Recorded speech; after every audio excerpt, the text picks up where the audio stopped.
మహి ప్రస్తావన చేయాలంటే అది అపారమైనది, అనంతమైనది. అయితే భారతదేశంలో గణేశుని ఆలయాలు ఆసేతు, సీతాచలం చాలా విశేషంగా ఉన్నాయి.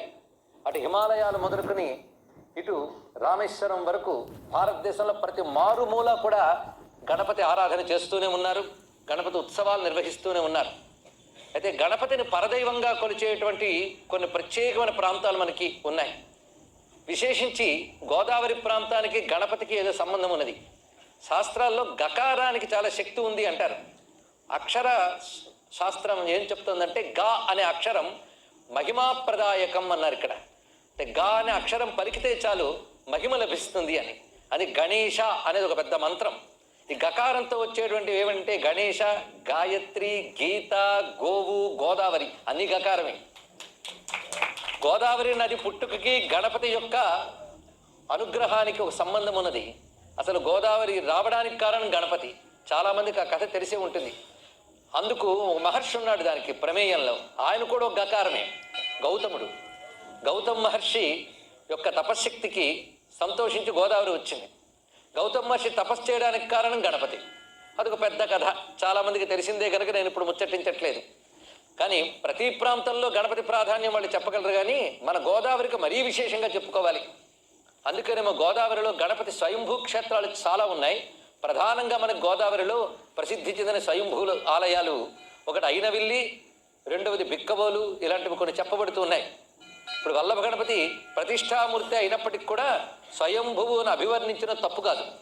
ఎందుకు అంటే దాని ప్రమాణాలు కొన్ని ఉన్నాయి, చెప్పుకుందాం ఇక్కడ. గణపతి అనుగ్రహం పొందడానికి చేయవలసిన పద్ధతులు ఏమిటి, ఇవన్నీ కూడా గణేష పురాణం, ముద్గల పురాణం, ఇతరత్ర శాస్త్ర గ్రంథాలు, మంత్రశాస్త్రాలు చాలా చెప్తున్నాయి. గణేష పురాణంలో ఒక మాట చెప్తారు. ఎవరైనా ఒక దీక్షాబద్ధులై 5 రోజులు కానీ 7 రోజులు కానీ 9 రోజులు కానీ గణేష మహిమ వినడం అనే సాధన చేస్తే ఎంత ఫలితం వస్తుందో వివరిస్తుంది గణేష పురాణం. ప్రత్యేకించి గణేష మంత్రం చేయొచ్చు, దాని తర్వాత ఉత్సవాలు చేయొచ్చు, యజ్ఞాలు చేయొచ్చు, యాగాలు చేయొచ్చు, అర్చనలు చేయొచ్చు. కానీ గణేష కథా శ్రవణం ఒక విశేషమైనటువంటి ఫలంగా గణేష పురాణం ఆదిలోని అంతంలోని కూడా చెప్పింది. గణేష కథ వింటాను కూర్చుంటే చాలు పాపాలు దగ్ధమవుతాయి. అప్పుడు వినడానికి యోగ్యత సిద్ధిస్తుందట. విన్న తర్వాత అనేకమైన సత్ఫలితాలు లభిస్తాయి. గణపతి తర్పణ ప్రియ అంటారు. గణపతికి తర్పణలు అంటే చాలా ప్రీతిట. ఒక్కొక్క దేవతకి ఒక్కొక్కటి ప్రీతి చెప్పారు. సూర్య నమస్కార ప్రియ, సూర్యుడికి నమస్కారం చేస్తే చాలా సంతోషిస్తాడు. రెండవది అర్ఘ్యం కూడా. అదేవిధంగా శివునికి అభిషేక ప్రియ శివ, అభిషేకం చేస్తే చాలా సంతోషిస్తాడు ఆయన. అంటే ఇతర దేవతకి చెయ్యకూడదని కాదు, ఆ దేవతకి ఆ ఉపచారం ఎక్కువ అని చెప్పడం. అలాగే విష్ణువు అలంకార ప్రియ అన్నారు.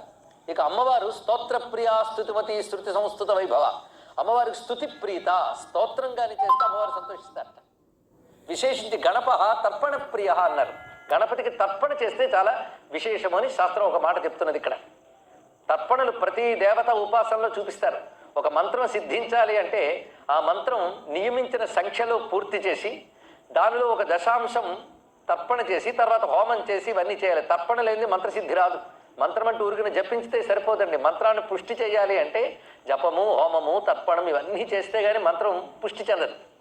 ప్రతి దేవతకి ఈ తర్పణ ఉంటుంది, కానీ గణపతికి విశేషించి తర్పణ ప్రియ అని చెప్పారు ఇక్కడ. అందుకు గణపతికి తర్పణ చేసే విధానాలు చాలా చాలా చెప్పబడుతూ ఉన్నాయి. ముఖ్యంగా మంత్రశాస్త్ర ప్రకారంగా 444 రకాల మంత్రాలతో గణపతికి, గణపతి చుట్టూ ఉన్నటువంటి పరివార దేవతలకి తర్పణ చేస్తారు. ఈ తర్పణ జరిగే చోటు ఒక పవిత్రమైన క్షేత్రం అవుతుంది అన్నారు. గణపతికి అనేక పేర్లు ఉన్నాయి, అనేక రూపాలు ఉన్నాయి. మంత్రశాస్త్రంలో 32 గణపతులు చెప్పారు. ఒక్కొక్క గణపతికి ఒక్కొక్క మంత్రం ఉంది, ఒక్కొక్క కథ ఉన్నది, ఒక్కొక్క యంత్రం ఉన్నది. ఆ మంత్రంతో ఆ గణపతిని ఆరాధిస్తే ఆ గణపతి అనుగ్రహిస్తాడు. అయితే ఈ గణపతి అనగానే మనందరికీ పార్వతీ పరమేశ్వరుడు యొక్క కొడుకు, విఘ్నాలు పోగొడతాడు. అందుకు ఏ పూజ చేసినా ముందు ఈయనకి నమస్కారం చేసుకుని తర్వాత ఈయన పక్కన పెట్టేసి మన పని మనం చేసుకోవచ్చు అని